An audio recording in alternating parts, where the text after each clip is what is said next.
Outside of the Republican National Convention in Milwaukee, thousands of demonstrators are marching through the streets. Organizers say about 3,500 people joined the rally from across the U.S. in response to the GOP agenda. The crowd kicked off the march at Red Arrow Park, only blocks away from where that convention is being held, where you saw Bobby outside of. Many chanted and held signs condemning former President Donald Trump and his policies. We're showing that we care. We need as many people here as possible. I knew I had to come here. Women's rights need to be taken back.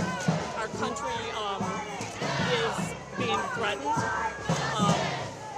with someone who committed treason and his followers, and we have to get our country, keep our country safe the way it is now. The march encountered a small group of counter-protesters. Arguments took place outside of the convention center, but officers quickly de-escalated that situation.